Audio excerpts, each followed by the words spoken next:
Before we begin, I'd like to make some quick shout-outs. Thank you, Gertie Shirts. Mimics Makings. If you ever want to buy beautiful homemade pie show boards, Mimics Makings is the place to go. MIMICS Makings. You can find them on Instagram. I'd also like to thank Cobra Crochet, Tai Azuki, Oh Boy It's Lauren, Mindset of Anime, Mija Corazon, Mythical Space Ghost, and Kevin, the first person to leave comments on our website. Thank you so much for your love and support for this podcast. It means a lot to us. I'd also like to clarify that after recording this, I remembered that Jason Isaacs also played Malfoy's dad, Lucius Malfoy. So when you're listening to this podcast, I am so sorry. I caught my stupidity after when I was editing, and I was like, oh my god, I'm so stupid. How did I forget that the voice of Commander Zhao is also Lucius Malfoy? So keep that in mind when you're listening to this episode. And without further ado, warning. The following podcast contains massive spoilers. If you haven't seen Avatar The Last Airbender and Legend of Korra yet, and don't mind spoilers, hopefully this podcast will inspire you to watch along with us. Now let's begin.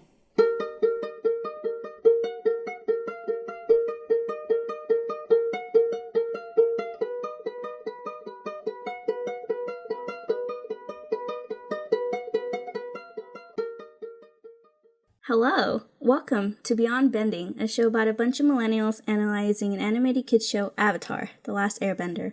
I'm your host, Marilyn Chanthala, and today's special guest I have... Hey, it's Alissa, Marilyn's best friend from college. We were roommates together, and I've known her for like 5 years. So this is the Alissa that was supposed to be the special guest for the last episode for Spirit World Winter Solstice Part 1, but my dumbass forgot to record half of it on Skype, so I'm sorry. You should be. Alright, let's just jump right into it. Let's get started. Yeah, let's start it. So today's episode, we're going to be talking about Episode 8, The Spirit World Winter Solstice Part 2. We're back at the village that was destroyed earlier by Heibai. It's nighttime now, and we see Aang pulling on Appa's reins. He tells Appa how he wants to go to the Fire Nation without Sokka and Katara because he doesn't want anything to happen to them. Appa refuses to budge. Katara and Sokka come out, and they tell Aang to not go. Aang says he has to because he needs to talk to Avatar Roku, and he's running out of time because the winter solstice is like literally today, and he needs to get there now. Katara and Sokka physically run in front of Appa before Aang takes off and tells him that he's not leaving. At least, not without his friends. Momo hops on Aang's shoulder, and Appa licks Sokka, who's like completely disgusted by this. The leader of the village hands Aang supplies, and they take off. We cut to later that night. The leader steps outside his house after not being able to fall asleep, and Zuko ambushes him. He shoves the leader back inside and says, "Seen the Avatar lately?" We cut to sunrise. The gang is flying on Appa, and Aang tells him to go faster. We cut to Zuko's ship following the gang's trail. Uncle Iroh scolds Zuko on how sailing into Fire Nation waters is literally the stupidest thing he's ever done. Zuko says he has no choice, and Uncle Iroh says he won't be able to save him if he gets caught. Zuko says that his father will understand, and this is where we get a great quote from Uncle Iroh, and he says, "You give him too much credit. My brother is not the understanding type." And then Zuko pulls out, he completely ignores this, by the way. He pulls out a catapult from underneath the ship deck, sets a cannonball on fire, and launches it at the gang. The gang dodges. But wait, there's an even bigger problem. A blockade! Uncle Iroh tells Zuko to turn back now, and Aang suggests to Katara that they should go around the blockade, but Katara's like, ain't nobody got time for that. And then Aang does this annoying hero trope thing where he's like, I told you not to come, it's too dangerous. And Katara's like, in the nicest way possible, she basically said fuck you, dude. That's exactly why we're here. It's because it is too dangerous. The gang heads straight towards the blockade, and guess who's magically on one of the ships that's perfectly timed to be at the exact spot where the gang and Zuko is trying to get past the blockade? Commander Zhao! Yeah, I kind of thought the same thing when I watched the episode. It's doesn't he have better things to do? He's a high-ranking military guy, and he's just chilling on a ship in a blockade when it's aren't there greater battles to be had during the war? Yeah. Anyways, he orders the captain to shoot them down, knowing full on well that he might hit Zuko. 100 fire cannons launch at the gang, and they manage to dodge all of them, but embers end up hitting Appa. Appa yells out in pain, and the gang tries to pat his fur down to put out the fires. One of the fire cannons hits Zuko's ship, and a worker tells him that they need to stop to do repairs now, but ain't nobody got time for that. Zuko straight up ignores him. There's a lot of ignoring in this episode. Zuko straight up ignores him and continues to sail into the blockade. We cut to the gang now above the clouds. Commander Zhao launches a second wave of like 100 fire cannons at them, and 2 of these fire cannons collide and explode in front of Appa's face, causing Appa to flinch, which causes Sokka to fly off the saddle. Sokka starts free falling, and Aang pulls Appa's reins and makes him dive straight down. They catch him, and as the gang gets closer to the blockade, Commander Zhao throws a fire cannon right at them, but Aang launches off of Appa, winds up, and air kicks the fire cannon with so much force that it causes the fire cannon to, like, disintegrate from the inside out. But yeah, so the gang made it past the blockade, and Commander Zhao is confused. He isn't sure where they're headed, but lets Zuko's ship pass. There's a moment where both of them look at each other, and we're not really sure if they're making eye contact or if they're just, like, generally looking at each other's ships. Yeah, I think they totally make eye contact. As Zuko's ship sails into Fire Nation territory, they look back at the blockade and wonder, too, why Commander Zhao let them pass. Oof. So, yeah, I think it's funny that Commander Zhao is there when he should have better things to do as, like, a high-ranking military guy. What's his title at this point in the show? Is it Admiral? I think it's Commander now. Commander right now, but later he gets promoted to Admiral, doesn't he? Yeah, I don't know the hierarchy. So he was Captain, right? He was Captain and then Commander, Admiral. Or was it General? Fuck if I know. I don't know. First of all of these titles are very American, and I think that's pretty interesting. And that General Zhao himself he's kind of like an American military archetype, in movies, whenever there's like kind of the asshole military guy. Like, I think of the other Avatar movie, the Blue Aliens, where there's like the big evil military guy. It's like a very similar attitude and like worldview and stuff. It's kind of like, a trope in film and TV, like, imperialist, angry, American military, high-ranking soldier. I think that's kind of interesting because his name is General Zhao, but he, like, looks and sounds like an American military guy. Yeah, Commander Zhao is voiced by Jason Isaacs. I know him from the Jackie Chan movie with, like, the suit. I think that's what it's called, the suit. Do you remember that? I do. I really do. Yeah. The suit where you put on the suit and then he's like, has like extra kung fu powers or something. Yeah. So that's where I know him from. I can't remember what else I've seen him in. But yeah, he does a great job voicing Commander Zhao because he's a complete asshole.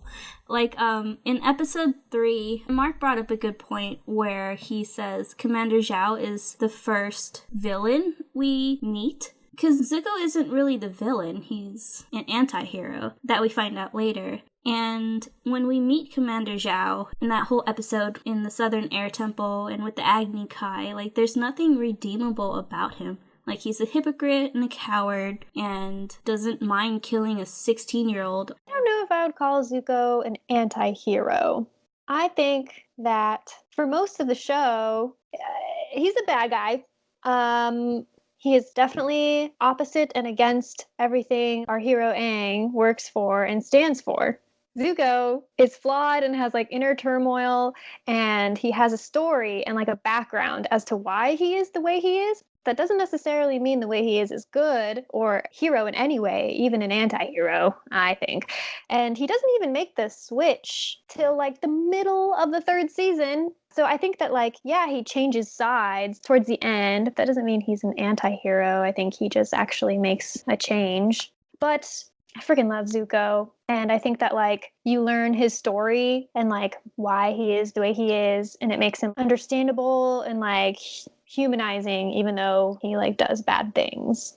Yeah, I agree. It's hard for me to watch this show again because past Marilyn really loved Zuko, but watching it now and seeing all of the horrible things he's done so far, Like in episode 2, there's like a shot where he goes to the South Pole, right? And he crashes into the ice. There's a shot where the ice cracks, and as the ice pieces are like separating, there's like a baby there that's about to fall into the cracks, and Katara like swoops in and saves the baby. So Zuko almost killed a baby, and he manhandled Gran. He like grabbed her and started like shaking her around.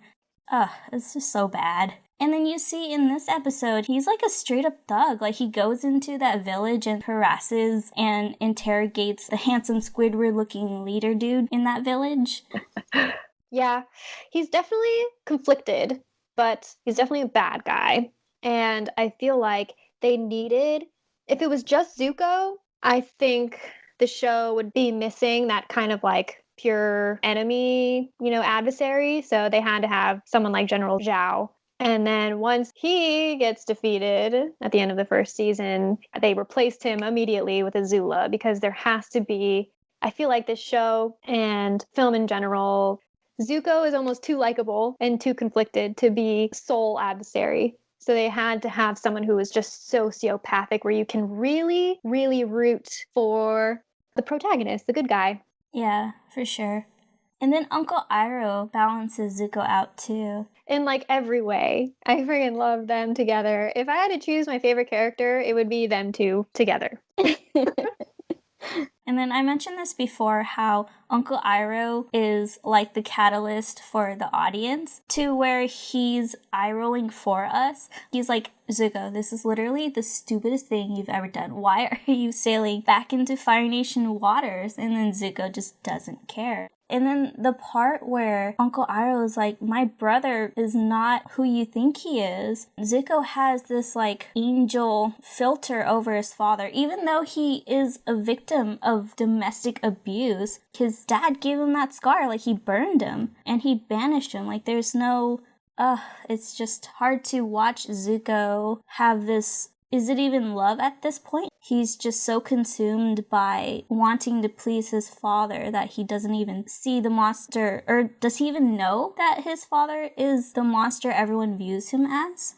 I would say no. I think it even alludes to that later in the show, where he, discovers the truth of like the Fire Nation and how everyone in the world is actually afraid of them. I don't know. I think at the beginning, Zuko is under the impression, or like is influenced by this Fire Nation propaganda that what they're doing is right, and that, their way of life is the best way of life, and they are trying to share their wealth or whatever. I think later in the season he does mention where it's when he has that confrontation, I think, during the eclipse, where he is like, everyone in the world actually hates us and are suffering because of us. And then the Fire Lord is like, duh, bitch, I don't care, and I like it.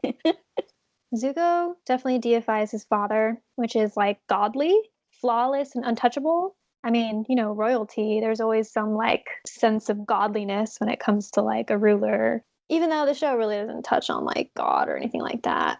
Well, I mean, it has its own religion in the Four Elements and shit. Anyways, I just think that someone could really go into the deep layers of Zuko with like the abuse and how he also like puts his father on a pedestal basically, and all the pain and turmoil. And I think the show like does the arc and his turnaround perfectly, because there were so many missteps along the way. He was like, he almost makes the turnaround and like becomes good, but then just doesn't. Also, I feel like Uncle Iroh, this is where I see it, and it's not very hand-fisted, but Uncle Iroh has to have a lot of restraint if he's gonna let Zuko sail into Fire Nation waters. He straight up says, like, I can't, like, you're on your own if you get caught. Us knowing now everything Uncle Iroh's done for him and all of the love he has for his nephew, there's still that part in him that trusts Zuko to seize his own destiny, even if it is sailing back into danger. And so I thought that was really interesting to watch. I feel like he views his own role as like a gentle guiding hand and not like an authoritative father figure, because I think he's he knows better, and he knows that like if he were to be authoritative or demanding of Zuko would revolt like almost instinctively and like immediately. So he knows that he can't, you know, it is Zuko's journey, and Zuko will have to find his path by making his own decisions and not by being forced to by the elder or whatever. He would have never found his own path. I keep disagreeing with all of your points. I'm so sorry. It's like not, this is a debate. You bring up a point and I will shoot you down. Just kidding. Just kidding. I feel like that's how it is in real life too. When we're talking, Yeah. we're complete opposites. You're like, I think this, and I'm like, actually, it might be this other way. So I'm Team Katang and you're Team Zutara, right? Oh gosh, I don't even know. When I was rewatching this season, because side note, I started from the beginning, like that week or so before I was supposed to do your last episode. And I've sort of watched the whole series almost all the way through by this point.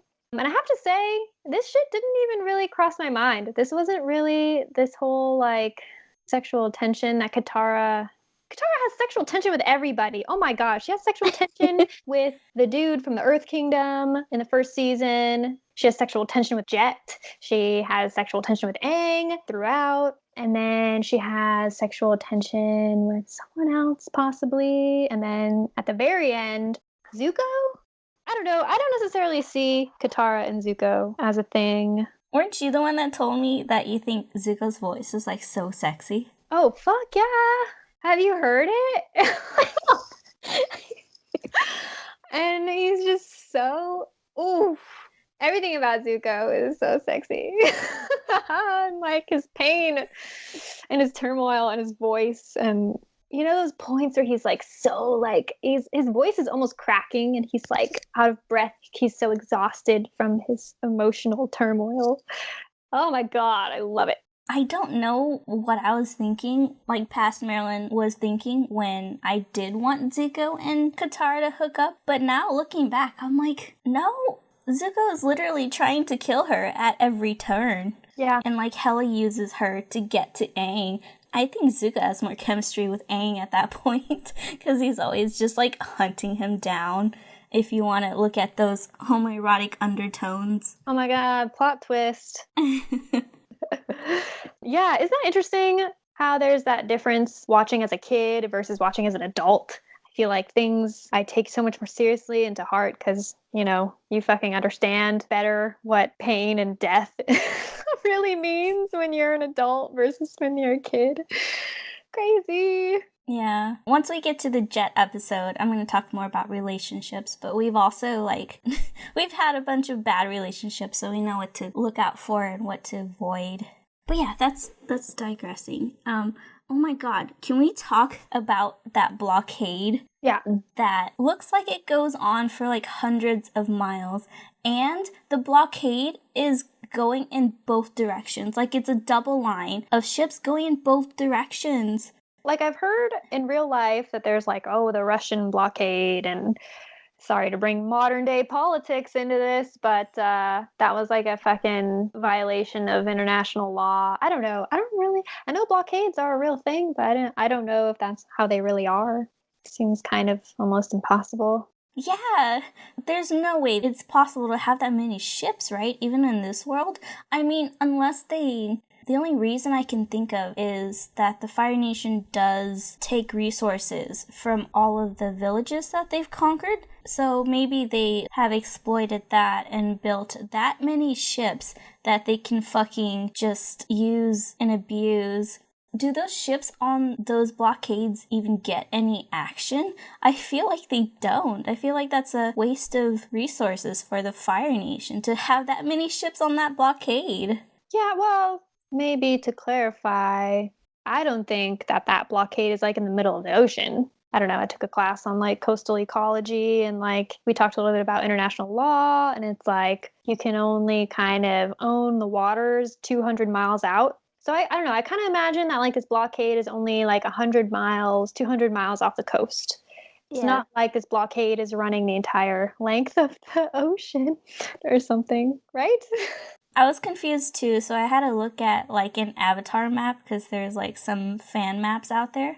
But yeah, it isn't in the middle of the ocean, but it is like in between like a slither of like Heibai's forest and the crescent-shaped island. Because the entire Fire Nation is kind of shaped like a crescent, right? So maybe the blockade is just across that. I don't know, maybe we're getting too into this. Yeah. But yeah, they have like a huge amount of resources and they have like crazy huge army. It's like so unnecessary, but I bet it is like not that far off of like what happens in real life with the US Army and how it's just so overblown and like ridiculously huge. Yeah. Yeah, for sure. And Commander Zhao is just coincidentally placed on the right ship at the right time, you know? Yep, just because you have to move the plot along. The only reason. And then when Commander Zhao launches that fireball at the gang and Aang air kicks it, it just disintegrates like nothing. And in episode 6, you see Haru and Tyro, like they compact a boulder and then they launch it at the prison wall that's probably like 10 feet thick of just straight up metal, and it pierces through that, and yet Aang's able to kick through that? How does Avatar physics work? I don't think the laws of physics are that strict in this cartoon. If anyone can explain this to me, please do. Going back to the beginning of the episode, when Aang wants to take off without Sokka and Katara, in Katara, she says a line where she's like telling Aang not to go and that she doesn't know what she'll do if anything happens to him. And she's trying to like do like the puppy dog eyes to get him to stay. And then Aang's like, nah, I gotta go. It was really refreshing for me to watch because for the past 7 episodes, Aang has been like all over Katara. And then in this episode, he puts his duty first before love. And so this is like, the signs are there that eventually Aang is gonna have to detach himself from like earthly connections if he wants to be the Avatar. Back to the gang. They finally reach the crescent-shaped island and land. Appa lays on his back, completely exhausted. Poor guy. Like, he did so much work in this episode. Katara's like, "Aw, you must be tired," and starts petting Appa. Sokka's like, "Nope, I'm actually good and ready to go." Katara was like, "I was talking to Appa," and Sokka's like, "Oh, well, I was talking to Momo," and tries to cover his ass, but it doesn't work. They start squabbling a bit, but there's no time for that. It's almost sundown, and the gang starts running inside the fire temple. As they are heading down the hallway, the fire sages pop out from behind them and introduce themselves. Aang introduces himself back as the Avatar, and they're like, "We know," and they start firebending at them. Aang deflects a blast and holds them off while Katara and Sokka flee. The Great Sage leader, person, whatever, in the credits they call him the Great Sage, so sure. The Great Sage tells the other sages that they must stop the Avatar before he sees Avatar Roku, or else there's no telling how powerful he'll become. As the gang is running through the halls, one of the fire sages corner them and tell them that he's a friend. The gang doesn't believe him, so the fire sage bows to Aang and tells him that he can take him to Avatar Roku. He gets back up, turns to the wall, and turns one of the lanterns sideways to reveal a hidden hole and fire bends into it. A secret passageway opens up, and the fire sage tells the gang to hurry. They follow him. We cut to Prince Zuko asking Uncle Iroh why Commander Zhao let them go. Uncle Iroh tells him so he can follow them to the Avatar. So Zuko starts devising a plan. We cut back to the fire temple. The fire sage tells Aang how the temple used to be Avatar Roku's home, and he formed the secret passageways underneath the temple out of magma. He goes on by telling Aang how every fire sage has family ties to the temple, so it's like a family tradition to be a fire sage, I guess. He goes on by saying how a couple of weeks ago, Avatar Roku's eyes started glowing, and that's how he knew Aang was coming. Katara points out how that was around the same time they were at the Southern Air Temple. Aang's confused. He asks why the fire sages attacked him. He goes on to explain how the past sages were only loyal to the Avatar, but lost faith after years of waiting for the Avatar to return. Aang feels really guilty, and it doesn't help that Sokka's like rubbing it in. We learn that the Fire Sages were forced to change their allegiance to the Fire Lord. He tells Aang that he knew he would have to betray the other Fire Sages to help him. Aang thanks him, and the Fire Sage smiles. They finally reach the entrance of Avatar Roku's room, but it's closed. And it is in this moment where we finally learn the Fire Sage's name. Mr. Fire Sage. No, his name is Shayu. Christopher. No. Anyways, Aang asks Shayu why he's freaking out, and Shayu tells him that the sanctuary doors are closed, and the only way that they can get inside is to do 5 simultaneous fire blasts. Only a fully realized avatar or 5 firebenders can open it. Sokka's light bulb goes off, and he says he has an idea. We cut to Prince Zuko telling Uncle Iroh that he's gonna use the smokescreen from his main ship to sneak away. He gets into a smaller ship and sails towards the fire temple. So what have we learned? We learned that there's a lot of really cool doors in this show. What have you learned? Fire Sage's loyalty ain't worth shit. Give up only after like 100 years. Is it like an allegory for how secular America has become? Like compared to how religious people were back then? You're saying the sages lost their religion? Yeah, because their one job or religion is to worship the Avatar. But I mean, look at their hats. They look like priests.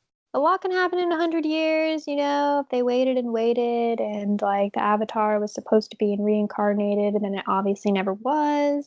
Because I think Shayu says when Fire Lord Ozai came into power, there was like no more separation between church and state. Like it was just a complete dictatorship.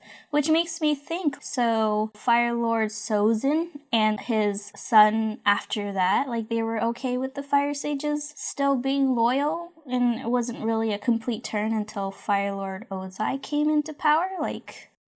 Oh, did you notice? Because Josh, the other person I tried to do episode 7 with, when we were doing part 1, he mentioned the 3D animation and how he started noticing it and it was really jarring for him. And so after he said that, I started paying attention to the animation and there were like a lot of shots in this episode that uses like both 2D and 3D animation. It was really weird. That in like the second episode with the door to the air temple? Yeah, maybe it was the stages of like the 2000s where they were testing it out. I mean, just compared to the animation in the rest of the show, it definitely sticks out and not in a good way.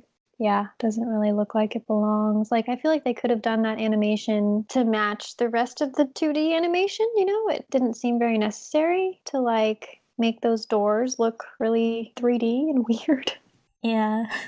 Oh, and then every room in that temple is freaking gorgeous. Oh my god. When they finally get out of like the secret magma passage, like the secret magma passageways alone. And then when they finally get out of that, they go up this spiral staircase. And then they finally get to the sanctuary doors, and the door is so complex and like extravagant. Even the pillars in that whole entranceway foyer part of the temple, like just dragons everywhere, and it's so gorgeous. I agree.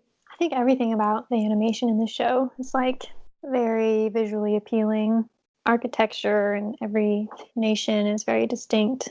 And it's also really cool how it caters to every nation. Because I complained about this in previous episodes, but I really wish they explored like water temples and earth temples, because we only see air temples and the fire temple. This is the only fire temple that we really explore. And so it would have been cool to see like a water temple or an earth temple. I think just for me to see how their doors would look, like their secret doors. It's so cool. Yeah, and secret passageways and things like that.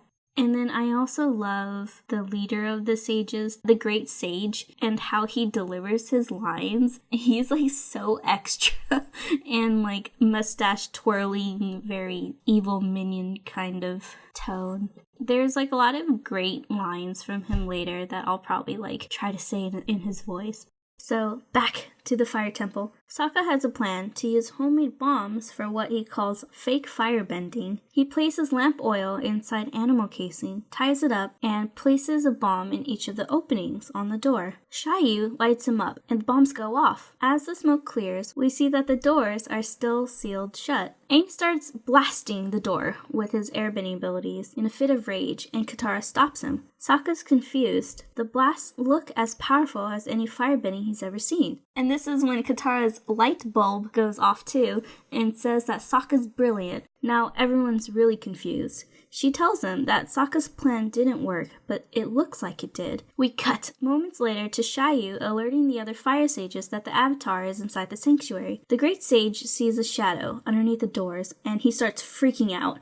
This is when I'm gonna try to say the line like him, because it's so good. Like, the voice actor for this is so good. He's like, "He's inside. Open the doors immediately before he contacts Avatar Roku." I can't even do it. You have to overact even more. He's inside. I can't do it. I know I can't do it. But anyways, the sages open the door, and all they see is Momo inside. And then the great sage goes, "He must have crawled through the pipes. We've been tricked." And then Momo, Sokka, Katara, and Shen. This is when everyone just pop out of nowhere and they attack the fire sages, which leaves an opening for Aang to run inside. But nothing happens. We hear a struggle from behind a pillar, and Prince Zuko pops out, and we see that he apprehended Aang. The other fire sages all of a sudden turn into like freaking ninjas and like reverse grab all of them. Zuko tells the fire sages to close the sanctuary doors, and as he starts dragging Aang away, Aang manages to get out of Zuko's grasp, kicks him down the stairs, hops over the fire sages' heads, dives in and barely makes it as the doors close in from behind him. After the doors close, a beam of light encapsulates the entire room. We cut to Aang now in front of Avatar Roku's statue. He looks at the statue, but nothing happens. Meanwhile, Zuko and the other fire sages try to open the door again by firebending into it, but nothing happens. And the great sage tells Zuko that Avatar Roku must have sealed the doors. We cut back inside the sanctuary room. Aang is yelling and trying to talk to Roku. And right when he does this, the light finally hits Avatar Roku's eyes, and the swirl of smoke starts surrounding Aang. When the smoke clears, we finally see Avatar Roku. Oh my god, it's so sweet. When we finally see Avatar Roku, he's like, "It's good to see you, Aang. What took you so long?" And it's like, aww. True homie right there. Aang bows to Avatar Roku. We cut to outside the sanctuary doors. Zuko questions Shayu and asks him why he helped the Avatar. And Shayu's like, hello, it's our fucking job to literally worship the Avatar, you dumbass. But of course he said it more politely than that. He says it's still the sage's duty to help the Avatar. It was always the sage's duty to help the Avatar. And we hear clapping from off-screen. The camera turns to reveal Commander Zhao and his henchmen. He tells Zuko that his smokescreen didn't work and apprehends him. Zuko yells at Commander Zhao and says that he's too late, but this doesn't faze him at all. Sooner or later, he has to come out, Commander Zhao says. Dun dun dun! Ah, cool. I have a question, but I don't know if it's stupid. Like, okay, do you think that Avatar Roku is... I don't even know how to ask this. The Avatar as a past life, is that a reflection of Aang himself? Like, is it the same as, like, Aang talking to himself? Or are they really, like, different personalities? Because as you're born anew into a new body, are you a totally different person? Like... you have different personality, you have different perspective and like way of life, views and ways of thinking, or are you really the same person, just in a different body? Yeah, I think it's a different person each time with a different personality and different... because Aang didn't even know he was the Avatar until people told him. It's not instant, like it's... I mean, you don't have memory of your past life, but are you still the same exact person you were in the past life? I want to say no, because you see all of the avatars and they're all so different, but they pull from the same energy, and that's what connects them, like the avatar state. Like, I don't know, we'll talk about it later once Avatar Roku shows more of like what he can do, It's the first time they meet. This is like, oh, Yeah. we're friends. But like, are you friends or are you literally just talking to yourself and hallucinating? I don't know. I see it as like a bunch of homies from your past lives. Like all of the avatars from, like if you're the president of the United States and you finally get sworn in and you go inside the Oval Office, the room that you're in, there's all the pictures of like the presidents before you. And so there is that legacy. And so you feel like you're not alone because people have been through it before. In a sense, I see the Avatar state as like that version, or like Dumbledore's office, where there's like all those paintings of the past headmasters, but they can actually talk to you. I feel like that's how it is with the Avatar state, although it's much more elaborate than that because they can fucking use powers. I do know what you mean, and I'm inclined to disagree. No! It's like similar experiences that you can kind of connect with people over or commiserate or whatever. Like similar positions being held and similar experiences is a lot different than literally the same exact life force being reincarnated, you know? But I get what you're getting at. I mean, I don't know the answer to my own question. I just think it's interesting to think about. The whole concept of reincarnation. Yeah, because, you know, you really want to get into like the biology of like the brain and how certain brains are like wired a little bit different. Okay, I don't know. This is a fucking wormhole. Can of worms I just opened up. If you're in a different body with a different brain, are you a different person than your past life? My thinking of reincarnation is that you're literally the same exact person, kind of like the same soul. I just think that's interesting that he's like, they treat each other like friends, like in the way that you're explaining, where it's like, oh, your analogy with the presidency, where it's like, I used to be president and now you're president. That's not really how I would have imagined in reincarnation. I feel like it's almost like a Western twist on like a very Eastern Asian belief system. Do you watch Doctor Who? No, never. Do you know the concept of Doctor Who? Not really. But yeah, that's the case where Doctor Who, whenever he dies, like air quotes dies, he's reincarnated into like another body with a different personality. But he has all of his memories still from his past lives, but he is a completely different person. And so when he looks back, he probably would do things differently than his other reincarnations. And I haven't seen the new season with the girl, but Doctor Who finally reincarnated into a girl. And I was like really skeptical with that because I feel like, and I'm just talking out of my ass because I haven't seen the new season, but there is the situation where, because Doctor Who in the past have had love interests and shown like sexual attraction towards female humans. And so if the Doctor is reincarnated into a woman, is she now lesbian? Or are they going to make it so that she is attracted to males now? I haven't seen it yet, but they probably made her asexual and not even go into like the whole love interest thing. Oh my god, we're going on tangents. Alright, that was my bad. This might be a little bit unrelated, but oh well. Oh, I also wanted to talk about how the leader of the Fire Sage, that whole dynamic, he's telling Zuko that Avatar Roku is the reason why they're not able to get in. And as the Great Sage, as being the leader of the sages, and acknowledging that like the person you're supposed to worship isn't letting you kill the Avatar, it just doesn't faze him at all. Like, shouldn't you be scared that you're not doing your job? Like, they're so removed from their roles. It's so ironic to see. It's really messed up. Mm-hmm. Yeah, I would say far removed. It's a good way to put it. Also, where's Uncle Iroh? Like, Zuko is like apprehending the Avatar, and it's just Zuko all alone. There's no Uncle Iroh. There's none of his crew or like his backup people. He just kind of shows up by himself. Where is Uncle Iroh? I mean, I guess he was pretty outspokenly against the whole mission, not like the whole mission, but going into the Fire Nation and stuff. But do you think he's just hanging out on the ship?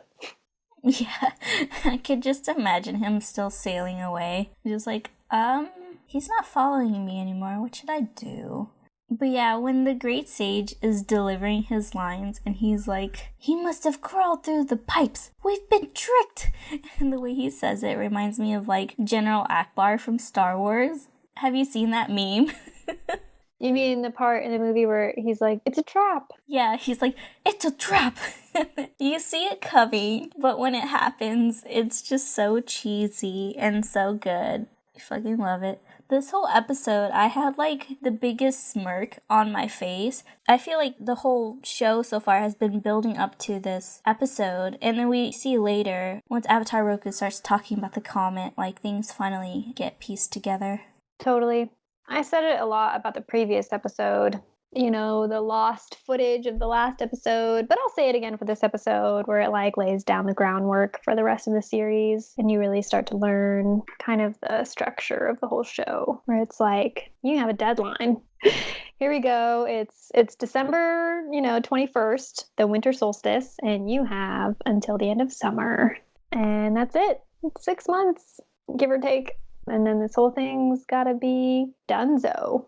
Back to the sanctuary room. Avatar Roku tells Aang that he sent his dragon to find him in the spirit world because he needed to talk to Aang about the comet. And this is when the main plot of the show is like finally revealed. He tells Aang that 100 years ago, Fire Lord Sozin used the comet to begin the war. Sozin's comet will return by the end of summer, and Fire Lord Ozai will use its powers to finish the war. If he succeeds, even the Avatar won't be able to restore balance to the world. He tells Aang that he must defeat the Fire Lord before the comet arrives. Aang says he still needs to master all 4 elements, and Roku tells him that he must do it by summer's end. We cut back outside the sanctuary room. Commander Zhao tells his henchmen to not hold anything back when the doors open. We go back inside the room. Aang is freaking out about all of this, and he's like, what if I fail? Like, what if I can't do it? Avatar Roku reassures him that he can do it because he's done it before. And then, the cinematography and the editing of like the side-by-side with Avatar Roku's face and Aang's face when he says that is so good. He tells Aang that the solstice is ending and a great danger is awaiting him outside the doors. He can help Aang face the threat, but only if he's ready. And Aang's like, I'm ready. Wait, what if he wasn't ready? I don't know. Screwed. Then Avatar Roku would have been like, all right, you're on your own. And then he would have had to face those like 10 firebenders. Aang's like, I'm ready. And right when he says this, he goes into the Avatar state. The doors open and the firebenders start blasting away. But wait, it's not Aang they're firing at, but Avatar Roku. Roku deflects the fire that was aimed at him and launches it back to the soldiers, freeing the gang, Xiaoyu and Zuko from their chains. Everyone starts freaking out and like running around and screaming.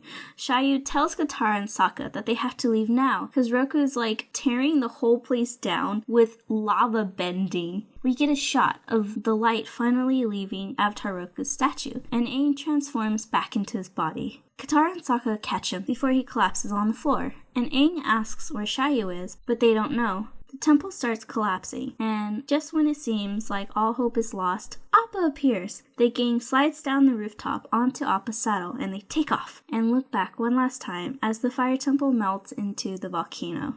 We cut to Commander Zhao's ship, and he's pissed. He's fucking pissed out of his mind. He blames all of the fire sages for what happened, and the great sage says that only Xiaoyu helped the Avatar, but Commander Zhao doesn't see it that way. As far as he's concerned, they're all traitors. We cut back to the gang flying on Appa. The episode ends with them flying into the moonlight. You don't seem excited. I'm trying to think of commentary. I mean, what I said before, it just seems so straightforward. It's like, this is the episode where they learn what they have to do for the rest of the series, which is entertaining. It's great. There's not much character development. This whole episode was so epic, though. Like, with the music, we finally get, like, that iconic, once shit starts happening, there's, like, the... like, the choir comes in, and it's very intense. Dude, I love the soundtrack and the score of this whole show. Sometimes I just listen to it at work while I'm working on the computer. I love it. Everything. All of it, you know? Yeah. And then he turns into Avatar Roku. That's insane. Yeah, that's pretty crazy. So, like, well, when you see Avatar Roku, he's all blue and, like, spirit looking, you know? It actually, like, zooms up on his hand at this one point, and I noticed that his hand is, like, see-through. It's kind of crazy. It's like the spirit shows up and or Aang turns into him.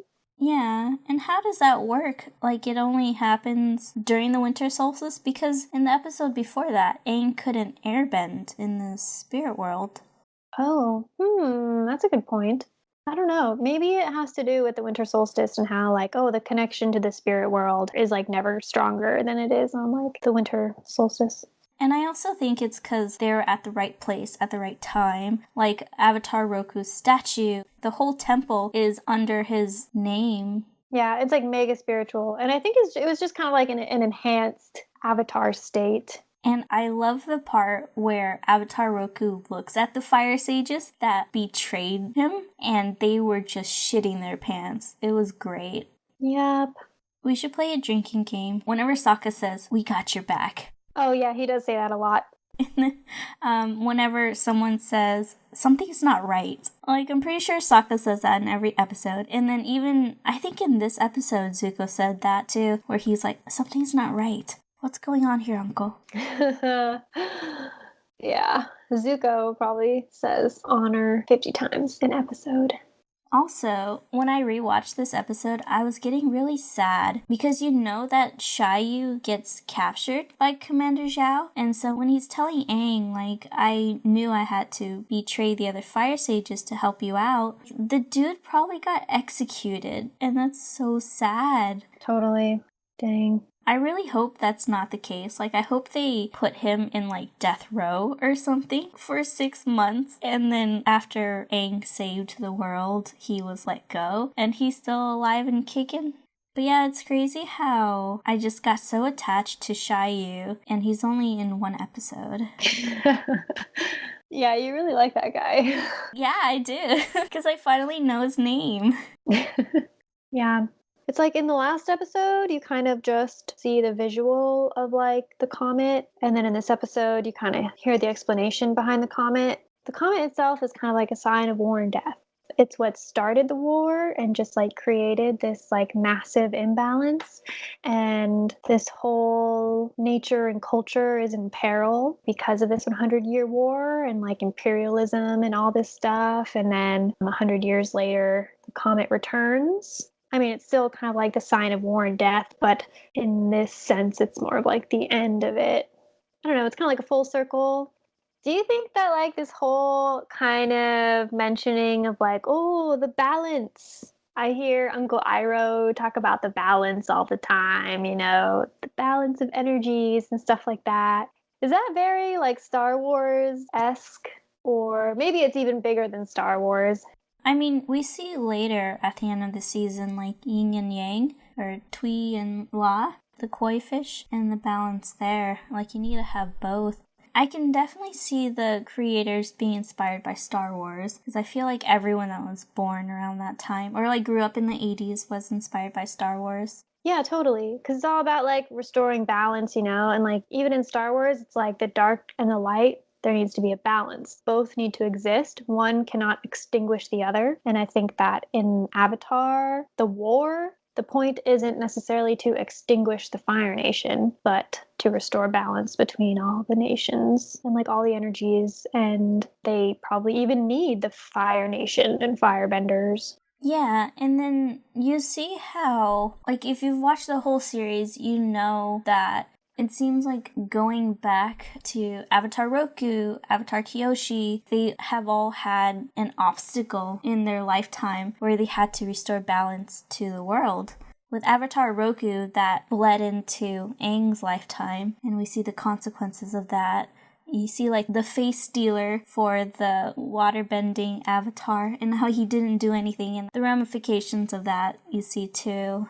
It seems like with every new avatar, there is, like, an evil force that they have to stop. Yeah, Zuko's totally like a Sith Lord. Zuko, I love Zuko. Actually, that is kind of like a parallel. Huh. Do you ever think about how evil Sith Lords and on the dark side of the Force, they always have like a disformity because it reflects the disformity within themselves and shit? Oh. Yeah, if you think about, Darth Vader, Emperor Palpatine / Emperor, I don't know, all the evil Siths have like fucked up faces and shit. And then even in the new series with Adam Driver's character, what's his name again? Kylo Ren? Kylo Ren. How he got that like slash on his face. That's like the beginnings of like this deformity, and how darkness, like the dark side of the force that drives the imbalance, just is like so disfiguring internally and externally. Yeah, which I call bullshit on because I feel like Rey would definitely be covered with ugly ass scars, but she's played by Daisy Ridley, who's a total hottie, and so they're not gonna. If they ever put scars on like a hot actress, it's like the most minimalist scar ever, though. Yeah, I mean, basically, I think Zuko in particular, I think like, ooh, the pain of his heart. I don't know. That's fucking stupid. Okay, the pain, like the turmoil and pain. I think I overused the word turmoil, but like the pain on the inside is also just he wears it on his face. I don't know. He's like the most disturbed character. I love him. Is he your favorite character? I think so. I think overall, I mean, I love his dynamic with Uncle Iroh. Out of any group or duo in the series, they're so contrasting, and it just highlights all the great things about both of them and also kind of the terrible things too. The juxtaposition, I just feel like I connect so well with their dynamic because I almost feel like that dynamic in itself is like I struggle with, where it's like I can get so angry and fired up over shit, and I just want to like tear everyone's head off. And also I connect so hard with Uncle Iroh and how everything is a joke and he's just kind of a goof. A lot of humor, of course, is derived from the contrast, but also they're just opposite in every way. They like tug and pull on each other, whereas Zuko is so driven and has this mission, and Iroh is so not driven, and his whole life is pretty much over. He's like at the end of his career and like his life as a Fire Nation person. And if it wasn't for Zuko, he would be sitting on his ass doing nothing. He probably would have nothing to do with anything. And he wouldn't have played the role that he does. That's such an important role in like ending the whole conflict in the war. So, oh, they need each other so much. I love it. I can totally see you as both Uncle Iroh and Zuko. You're probably the most passive, not confrontational person I've met, but once you get drunk, oh my god, you just want to fight everyone. It's so funny. It's like a complete 180, like when we were roommates and I started like getting to know you and your drunk side compared to your sober side. Jeez, make me sound like a goddamn alcoholic. No, I think that in general, I like to have a good time. But I think when someone ignites that shit about something I care about, like I will fight somebody and I get so worked up. I love it. Oh, before I forget, what bender would you be? I've thought about this before, and my first answer was air. I think that I'm like a carefree kind of a guy, and I think air would be so fun and so freeing. And I always constantly crave that like freedom, like that type of feeling that I think that you would get from airbending and just being fucking cool. I do connect with Aang as a character a lot, but upon my kind of recent viewing of the whole series, I'm just like, damn, dude, earthbenders are so fucking cool. And I feel like they're a little bit underrated and no one really thinks that they would want to be an earthbender. But like, oh my God, I was just really starting to think about the possibilities as an earthbender, dude. So fucking badass. Like, okay, for one, all these fight scenes with earthbenders, I feel like, and I know they don't do this in the show because it would be kind of a cheap move, but any fight with an earthbender, like on the surface of the earth, they could just whoop, swallow them. They could just bend to the earth and just swallow every human being that they would ever even want to, and game over. Like, fight is over, that person's probably dead. And I don't know, just the force of Earth to like build a wall or to build a bridge or to like do all this fucking cool shit. And there's some scenes where like Aang is airbending and a fucking wall of rock, which like airbending doesn't have a chance. Same with like water and fire. I don't know. I just think, and then if you bring metal bending into the mix, like that's just, oh my God, on a whole other amazing level. I really think firebending is like the lamest. Say, like You can burn shit and like that's it. I mean, you can't build, you can't fly, you can't more or less. Even waterbending is cooler than firebending. Firebending is literally just pure chaos and just destruction, which I guess fits into the show perfectly. But I thought you love chaos. I mean, I worship the goddess of chaos and I will surrender to it. That doesn't mean I would want firebend. Yeah, and we see Avatar Roku lava bend in this episode. It's kind of cool. It's so cool. I can't believe I forgot that he has the ability to lava bend. Lava bending isn't that cool. Like, how often are people around lava? In Korra, they're able to lava bend anywhere, or just like heat up the earth to the point where it's magma. What? Yeah, it gets insane in Korra. Okay, so you think Zuko's voice is sexy. I think Avatar Roku's voice is so sexy. Why? He's like an old man. I don't know. Oh, here we go. Do you know who voices motherfucking Fire Lord Ozai? Of course. Okay. Bringing it back around to Star Wars. That shit's motherfucking Mark Hamill, the portrayer of Luke Skywalker. Oh, also, so this is the first time we see like a shadow outline of Fire Lord Ozai. We don't see his face, we just see like the evil essence of him in Avatar Roku's weird prophecy monologue or whatever. Yeah, but we do hear his voice in the first season, right? I do know you do it at the very end of the season. Oh, right. Where he is like, Azula, your brother is a failure, and whatever. And he also does a mean Joker. Oh my god. Yeah, it's so funny how he just went right into voice acting right after being like a regular actor. I saw this interview with him where he was just like, yeah, I fucking get to eat whatever I want, wear whatever I want. And he was just like, voice actor career only. Yeah, a lot of great voice acting in this show. Once Azula comes in, oh my god. I love Azula. It's the same voice who does Azula who also does Vicky in Fairly Odd Parents, right? Yeah. That's funny.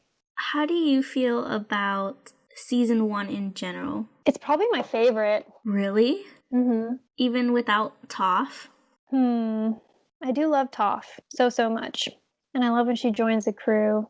I just feel like even as we go into the second season, there's a bit of a change in tone and there's a bit of like a loss of innocence, you know, which is kind of like part of the whole arc of the show. I mean, that could be like one theme throughout the show is like loss of innocence, I think, because it's kind of like a common theme when it's like coming of age and like the journey of a young kid who has to grow up way too fast and save the world. But there's like this sense of innocence, this kind of soul and spirit in the first season that is unique to me. And maybe it's just my own experience and like looking back on when I was a kid watching this show and a certain feeling that I got only from the first season and not from the other two seasons. But I love Aang when he is just such a simple kid and so relatable, but also at the same time very smart and intuitive and interesting and dynamic. Definitely not like one dimension in any way. But I think it's in the second season where he loses Appa. I'm not trying to critique that direction that the show went to, but it, you know, that triggered emo Aang. Enter emo Aang, second season, and I don't like it as much, just personally. But I mean, it definitely is an interesting arc and growth for Aang and stuff. Emo Aang made me miss season 1 Aang. And then season 3, it just gets more and more real, which is just like tough for me. I just want to go back to being an innocent kid. It's my own longing for like my childhood is what I see in the first season. And this first season is flawless and I love it. It's great. Oh. About you. Oh man, I don't even know. I do feel like in season 1, it's a lot of groundwork, a lot of exposition. If it wasn't for Sunset Island, what was that island in season 3? I think that episode, to me, even though there's a bunch of like good quotes, I feel like that episode was really weak compared to the rest of season 3. And then half of season 3 with Zuko's weird like going back and forth and feeling conflicted about his decision also made me not like. But season 3 was so epic. but I would have to say season 2 for me is my favorite. Although, no, I keep going back and forth. I have to say season 2 finale was kind of weak. It was like, what? It was. I don't know. It was like Aang failed and Zuko kind of teases you with being a good guy and then he turns bad and I just am disappointed in Zuko and then Uncle Iroh's thrown in jail. It's like it's one of those seasons that ends on a just really low note, like, no hope. Tune in for the next season. But season 1 finale was motherfucking, oh my god, amazing. Yeah. How do you feel about when Aang turns into that huge blue koi fish, right? He drowns Commander Zhao. Does he even remember that? Or it was just like he just elevated into the Avatar state to the point where he wasn't able to control that. It was just like the spirit world was so mad at Commander Zhao for what he did that he just like, they drowned him. They just grabbed Commander Zhao and was like, shoop, okay, bye. Like what you said with the earthbenders and how they could just go, shoop, you're dead. That's a good question because I don't remember specifically what episode, but I think it's like season 2 or something later on. And Aang was like, then I'd be a murderer. He was like, that's murder. And I was like, didn't you motherfucking murder that one fool? Like, you definitely killed some dudes. And it's like, he's so disconnected from it. With Prince Zuko, he's like, no, he'll die. And it's like, bitch, you have definitely killed some people. Remember the encounter? This is later on in first season with Jet and the freedom fighters and stuff. And they have that battle with the Fire Nation people in the forest. And they straight up totally murder some dudes there. They definitely killed those like Fire Nation soldiers. It's not like obvious, but also it's like, hey, yeah, that guy probably died at the hands of these kids. And it's like, yeah, dude, you're definitely a murderer already. So yeah. This show overall strikes such a great balance with like humor and action and excitement. In the middle of watching the show, it's like so fucking deep. I'm like, do these creators, is the audience in mind truly children? Because I almost feel like it can't just be for kids. It's just like, damn, everything that goes into it is like above and beyond. But yeah, thank you, Alissa, for being on this episode. I'm so sorry the last episode didn't work out. I'm so sorry. No, it's fine. It was fun, even though none of it was recorded. It was a good time. And we'll bring you back for season 2 and 3, where you can talk more about the love of your life, Prince Zuko. He's such a tortured soul. I'm damaged. Fix me. I just want to fix him. What's your favorite Avatar catchphrase? Whenever Zuko explodes at Uncle Iroh for like no good reason is my favorite. He's just like, I am calm. So funny. So my favorite catchphrase is, because usually I use catchphrases to end the episode, my favorite catchphrase is Flameo Hotman, but it wouldn't really be, you're shaking your head. I don't even know what you said. I don't recognize it. Flameo Hotman from season 3. Oh, right. I don't know if I could say it now, because in 2019 that wouldn't be politically correct. Wouldn't it be like Flameo Hot Stuff instead of Hotman? Is that like saying hot man? Yeah, that's how it's spelled. Like, when we were in college, everyone tried to be politically correct. Like, instead of saying you guys, they tried to convince us to say, like, you all or y'all or... And it's so programmed in our minds that I can't do it. I can't pretend like I'm from Texas and be like, hi, y'all. I think with Flameo Hotman, I'm just gonna say Flameo Hot Stuff, because I like that too. I feel like every episode I change the saying. Everyone probably hates me, but... I don't know. I don't think it's offensive to say Hotman, if that's the quote from the show. Maybe I'm just so removed from PC culture now that I'm not in college anymore. I'm just hella problematic. Why is that your favorite quote? It's like a hella goodbye. I like it. Right on. One of my favorite lines is definitely, it's in the second season, and Sokka is stuck in the earth, and Aang is trying to learn earthbending, and there's that cute little moose thing, and then Aang finds him, And then Sokka's like, Aang, this is Fufu Cuddly Poops. Fufu Cuddly Poops, this is Aang.